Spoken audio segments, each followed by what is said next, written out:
अल्लाह मरियम नवाज ਨੂੰ अपील की जाए जी। साडा मेरा भरा नजायज कतल हो गया, सानू इंसाफ चाहिए। बिस्मिल्लाहिर्रहमानिर्रहीम। अस्सलाम वालेकुम वरहमतुल्लाहि वबरकातुहू। की हाल चाल है जी? ठीक ठाक हो? उम्मीद है अल्लाह ताला दे हुक्म दे नाल इंशाअल्लाह तुसीं सारे ठीक ठाक होवोगे। अल्लाह ताला सब ते रहमत फरमाए। अल्लाह ताला सब नूं अपने हिफ्ज़ो ईमान च रखे, आमीन सुम्मा आमीन। अज दे विलाग दे विच मैं तुहाडे नाल एक ऐसा अफसोसनाक वाक़या जिहड़ा 30 जनवरी नूं उकाड़े दे इलाके हुजरा शाह मुकीम दे विच पेश आया कि एक सका भाई अपनी हवस बुझाण वास्ते हसद की खातर अपने सके भरा नूं मार के एक खड्डा खोददा और खड्डा कढ़ के उहदे विच दब दिंदा और फिर 15-16 दिन उसका पता नहीं लगता हैगा। आपे फिर 15 ते कॉल करके जाके पुलिस नूं FIR दर्ज करांदे ने और गुमशुदगी दी FIR दर्ज हो जाती है। ते फिर उस दा जिहड़ा मामला किदां हल होया, फिर पुलिस ने उन्हें गिरफ्तार कर लिया, लेकिन वो सारी की स्टोरी सी, उहदे विच वजह की बनी, उन्हें सके भरा नूं क्यों मार दिता, अज दी इस वीडियो दे विच सारी तफसीलात मैं तुहाडे नाल शेयर करांगा। ये वाक़या जिहड़ा हुजरा शाह मुकीम दा आ, उकाड़े दा इलाका आ, उत्थे एक फैमिली रहिंदी है। उस फैमिली के सरबराह का नाम है गुलाम अली। गुलाम अली दे हुण 3 बेटे हैं, बेटी कोई नहीं हैगी। सब तो बड़ा बेटा आसिफ अली, वो शादीशुदा, उहदा विआह होया हुंदा, उहदे बच्चे भी हैं। दरम्यान दे विच हैगा साजिद अली, सब तो छोटा हैगा अली अफजल।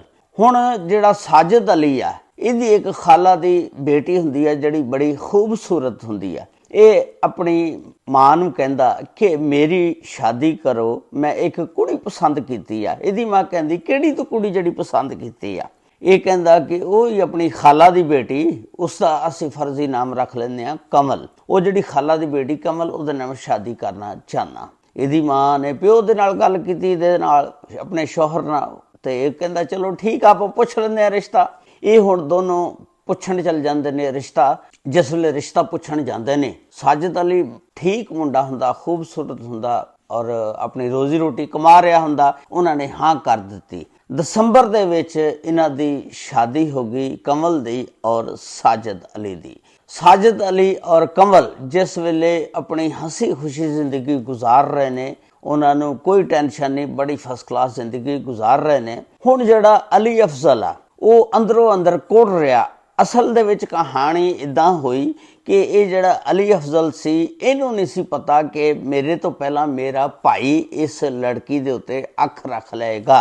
अली अफजल जिहड़ा सी वो भी उस कमल नूं चाहंदा सी, लेकिन उन्हें इजहार किसे नाल नहीं सी कीता। या तां उहनूं चाहीदा सी ना अपनी अम्मी दे नाल फटाफट इजहार कर दिंदा, उन्हें अपनी मुहब्बत दा इजहार नहीं कीता हैगा कि मैं भी उहनूं चाहना। हुण ये हसद दे विच सी, जलदा कुड़दा सी, जदों सामने फिरदी सी उहनूं अग लगदी सी भी ये की, मैं तां इहनूं अपनी बीवी बनाना सी। उन्हें इसे हसद दे विच एक दिन प्लान बनांदा कि रात नूं 12 बजे यह जिहड़ा ना 16 जनवरी का वाक़या है, एक नहर के किनारे दे उत्ते जांदा है, जाके उत्थे खड्डा कढ़दा आ ताकि मैं जो ही इहदे नाल वाक़या करां उस टाइम इहनूं खड्डे च दब दियांगा। अच्छा, ये रात नूं 12 बजे जाके उत्थे खड्डा कढ़ के ते अपने भरा नूं कॉल करदा फोन ते, भरा फौरी इत्थे पहुंच, मैं जरा तुहाडे नाल एक गल करनी। इहदा भरा कहंदा खैर आ। ये कहंदा नहीं तू फौरी पहुंच, क्योंकि ये छोटा हुंदा, बड़े भरा नूं प्यार हुंदा। उन्हें कहा चलो मैं जाना। उन्हें कहा किसी ने गल करके ना दसी ना किसी नूं, ना भाभी नूं भी तू कित्थे चलना। ये फटाफट उत्थे भरा दे कोल आउंदा। जिस वेले भरा दे कोल आउंदा, भरा अगों तैयारी करके सारी जो भी उन्हें प्लानिंग कीती हुंदी आ ते करके ते खड़ा हुंदा। जो ही आंदा ते आंदे नूं 3 गोलियां दे फायर मारदा। जिस वेले सगा भरा मर जांदा, वो खड्डा इहने पहलां कड्ढिया हुंदा, फटाफट कढ़ के ते उहदे विच दब दिंदा, उत्ते मिट्टी पा दिंदा। उस तो बाद आप घर चल जांदा, जाके सारे सो जांदे ने, ये भी सो जांदा। ते जदों सुबह उठदे ने सारे परेशानी दी, खासकर भाभी पुछदी आ कि तुहाडा भरा रात दा गया, हजे तक वापस नहीं आया, की वजह बनी? सारे परेशान, लभदे आ ढूंढदे आ। हुण देवर भी लभदा, जेठ भी लभदा, सारे लभदे ने, लेकिन उसदा कोई अता पता नहीं मिलदा। सारे हुण बड़ी कोशिश करदे आ लभण दी, लेकिन फिर 2 दिन बाद एक की करदे ने, एक FIR थाना ਹੁਜਰਾ ਸ਼ਾਹ ਮੁਕੀਮ ਦੇ ਵਿੱਚ ਦਰਜ ਕਰਾਉਂਦੇ ਨੇ ਅਗਵਾ ਦੀ। ਜਿਸ ਵੇਲੇ FIR ਦਰਜ ਕਰਾਉਂਦੇ ਨੇ, ਪੁਲਿਸ ਬੜੀ ਕੋਸ਼ਿਸ਼ ਕਰਦੀ ਹੈ ਲੱਭਣ ਦੀ, ਲੇਕਿਨ ਇਹ ਜਿਹੜਾ ਸਾਜਿਦ ਅਲੀ ਨਹੀਂ ਮਿਲਦਾ ਹੈਗਾ। ਬੜੀ ਕੋਸ਼ਿਸ਼ ਦੇ ਬਾਵਜੂਦ ਪੁਲਿਸ ਜਿਹੜੀ ਹੈ ਚੁੱਪ ਕਰਕੇ ਫਿਰ ਬਹਿ ਜਾਂਦੀ ਹੈ ਜਦੋਂ ਨਾ ਅਤਾ ਪਤਾ ਚੱਲੇ।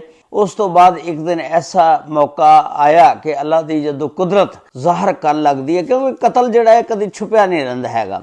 30 ਜਨਵਰੀ ਦਾ ਇਹ ਵਾਕਿਆ, ਇੱਕ ਜਾਨਵਰ ਜਿਹੜਾ ਮਸਲਨ ਕੁੱਤਾ ਤੁਸੀਂ ਕਹਿ ਲਓ ਕਿ ਉਸ ਖੱਡੇ ਨੂੰ ਖੋਦਦਾ, ਕਿਉਂਕਿ ਕੁੱਤਿਆਂ ਨੂੰ ਸਮੈਲ ਆ ਜਾਂਦੀ ਆ। ਜਿਸ ਵੇਲੇ ਉੱਥੋਂ ਮਿੱਟੀ ਪੱਟਦਾ ਆ, ਦੇਖਦਾ ਇੱਕ ਹੱਥ ਬਾਹਰ ਆਂਦਾ ਆ, ਉੱਥੋਂ ਇੱਕ ਰਾਹਗੀਰ ਗੁਜ਼ਰਦਾ। ਜਦੋਂ ਉਹਨੇ ਉਹ ਹੱਥ ਦੇਖਿਆ, ਉਹ ਫਟਾਫਟ ਰਾਹਗੀਰ ਜਿਹੜਾ ਰੁਕ ਜਾਂਦਾ, 30 ਜਨਵਰੀ ਨੂੰ ਰੁਕ ਜਾਂਦਾ। ਜਿਸ ਵੇਲੇ ਦੇਖਦਾ ਉੱਥੇ ਬੜੀ ਸਮੈਲ ਆਉਂਦੀ ਹੈ, ਕਿਉਂਕਿ 14-15 ਦਿਨ ਦੀ ਉਹ ਲਾਸ਼ ਹੁੰਦੀ ਹੈ ਤੇ ਬਦਬੂ ਆਉਂਦੀ ਹੈ, ਸਮੈਲ ਤਾਂ ਆਣੀ ਆ ਨਾ। ਫਿਰ ਉਸ ਤੋਂ ਬਾਅਦ ਉਹਨੇ ਕੁੱਤੇ ਨੂੰ ਉਠਾਇਆ, ਉੱਥੋਂ ਉਠਾ ਕੇ ਤੇ 15 ਤੇ ਕਾਲ ਕੀਤੀ ਤੇ ਪੁਲਿਸ ਆ ਗਈ ਉਸ ਮੌਕੇ ਤੇ। ਜਿਸ ਵੇਲੇ ਪੁਲਿਸ ਆਈ, ਪੁਲਿਸ ਨੇ ਦੇਖਿਆ, ਰੌਲਾ ਪੈ ਗਿਆ ਕਿ ਇੱਥੋਂ ਇੱਕ ਬੰਦੇ ਦੀ ਲਾਸ਼ ਮਿਲੀ ਆ।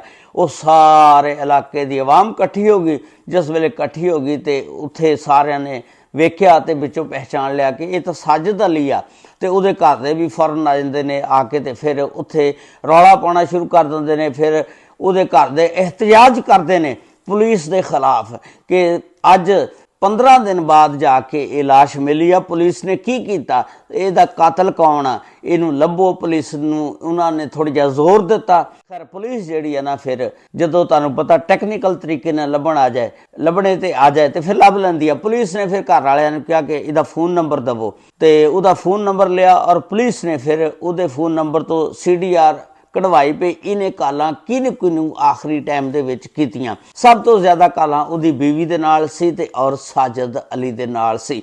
ਔਰ ਸਾਜਿਦ ਅਲੀ ਦੀ ਜਿਸ ਵੇਲੇ ਚੈੱਕ ਕੀਤਾ, ਆਖਰੀ ਕਾਲ ਜਿਹੜੀ ਸੀ ਔਰ ਉਹਦੀ ਲੋਕੇਸ਼ਨ ਚੈੱਕ ਕੀਤੀ, ਉਸੇ ਜਗ੍ਹਾ ਦੀ ਸੀ ਜਿੱਥੇ ਉਹ ਮਾਰਿਆ ਗਿਆ। ਉਸ ਤੋਂ ਬਾਅਦ ਫਿਰ ਉਹਦੇ ਨਾਲ ਉਹਦੇ ਭਰਾ ਦੀ ਜਿਹੜੀ ਕਾਲਾਂ ਸੀ ਅਲੀ ਅਫਜ਼ਲ ਦੇ ਨਾਲ, ਕਿ ਉਹਦੀ ਬੀਵੀ ਔਰ ਅਲੀ ਅਫਜ਼ਲ ਦੇ ਨਾਲ ਕਾਲਾਂ ਸੀ, ਤੇ ਅਲੀ ਅਫਜ਼ਲ ਦੀ ਆਖਰੀ ਜਿਸ ਵੇਲੇ ਲੋਕੇਸ਼ਨ ਕੱਢੀ ਉਹ ਵੀ ਉਸੇ ਜਗ੍ਹਾ ਦੀ ਆ ਰਹੀ ਸੀ। ਹੁਣ ਐਟ ਏ ਟਾਈਮ ਦੋਨਾਂ ਭਰਾਵਾਂ ਦੀ ਲੋਕੇਸ਼ਨ ਇੱਕ ਹੀ ਜਗ੍ਹਾ ਤੇ ਆਉਂਦੀ ਸੀ। ਪੁਲਿਸ ਨੇ ਨਾ ਭਾਈ ਉਹਨਾਂ ਨੂੰ, ਅਲੀ ਅਫਜ਼ਲ ਨੂੰ ਕਿਹਾ ਕਿ ਆ ਜਾਵੇ ਥਾਣੇ, ਅਸੀਂ ਤੇਰੀ ਤਫਤੀਸ਼ ਕਰਨੀ ਆ। ਪੁਲਿਸ ਜਿਹੜੀ ਆ ਨਾ ਅਲੀ ਅਫਜ਼ਲ ਨੂੰ ਪਕੜ ਕੇ ਥਾਣੇ ਲੈ ਜਾਂਦੀ ਆ। ਲਿਜਾ ਕੇ ਜਿਸ ਵੇਲੇ ਥੋੜ੍ਹੀ ਜਿਹੀ, ਤੁਹਾਨੂੰ ਪਤਾ ਪੁਲਿਸ ਆਪਣੇ ਤਰੀਕੇ ਨਾਲ ਪੁੱਛਦੀ ਆ, ਜਿਸ ਵੇਲੇ ਉਹਦਾ ਸਾਫਟਵੇਅਰ ਅਪਡੇਟ ਕੀਤਾ, ਉਹ ਤੋਤੇ ਦੀ ਤਰ੍ਹਾਂ ਫਰ ਬੋਲਣ ਲੱਗ ਪਿਆ। ਉਹਨੇ ਦੱਸਿਆ, ਉਹਨੂੰ ਪੁਲਿਸ ਨੇ ਪੁੱਛਿਆ ਕਿ ਤੂੰ ਇਹਨੂੰ ਕਿਉਂ ਮਾਰਿਆ। ਉਹਨੇ ਦੱਸਿਆ ਕਿ ਮੈਂ ਜਿਹੜੀ ਮੇਰੀ ਭਾਬੀ ਆ ਕਮਲ, ਖਾਲਾ ਦੀ ਮੇਰੀ ਲੜਕੀ ਆ, ਉਹਨੂੰ ਮੈਂ ਬੜਾ ਚਾਹੁੰਦਾ ਸੀ, ਉਹਦੇ ਨਾਲ ਸ਼ਾਦੀ ਮੈਂ ਕਰਾਉਣਾ ਚਾਹੁੰਦਾ ਸੀ, ਲੇਕਿਨ ਮੈਂ ਲੇਟ ਹੋ ਗਿਆ। ਮੇਰੇ ਭਰਾ ਨੇ ਪਹਿਲਾਂ ਕਹਿਤਾ ਔਰ ਉਹਨੇ ਸ਼ਾਦੀ ਕਰਵਾ ਲਈ। ਔਰ ਉਸ ਸ਼ਾਦੀ ਦੇ ਵਿੱਚ ਮੈਂ ਮਹਿਸੂਸ ਨਹੀਂ ਹੋਣ ਦਿੱਤਾ ਕਿ ਮੈਂ ਇਸ ਲੜਕੀ ਨੂੰ ਪਸੰਦ ਕਰਦਾ। ਲੇਕਿਨ ਜਦੋਂ ਘਰ ਦੇ ਵਿੱਚ ਉਹ ਮੇਰੇ ਸਾਹਮਣੇ ਟੁਰਦੀ ਫਿਰਦੀ ਸੀ, ਮੇਰੇ ਕੋਲੋਂ ਬਰਦਾਸ਼ਤ ਨਹੀਂ ਸੀ ਹੁੰਦਾ ਔਰ ਮੇਰੀ ਬਰਦਾਸ਼ਤ ਦੀ ਹੱਦ ਸੀ ਜਿਹੜੀ ਖਤਮ ਹੋ ਗਈ। ਔਰ ਇਸ ਤਰ੍ਹਾਂ ਫਿਰ ਮੈਂ ਆਪਣੇ ਭਰਾ ਨੂੰ ਬੁਲਵਾ ਕੇ ਤੇ ਇਸ ਜਹਾਨੇ ਫਾਨੀ ਤੋਂ ਰੁਖਸਤ ਕਰਤਾ।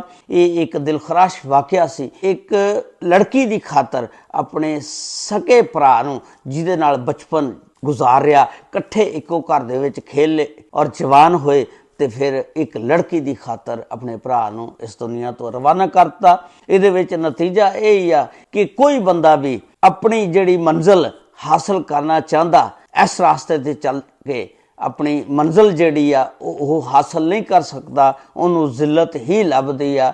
ਜਿਸ ਤਰ੍ਹਾਂ ਇਹ ਹੁਣ ਸਾਰੀ ਜ਼ਿੰਦਗੀ ਆਪਣੀ ਜਿਹੜੀ ਆ ਸਲਾਖਾਂ ਦੇ ਪਿੱਛੇ ਗੁਜ਼ਾਰੇਗਾ।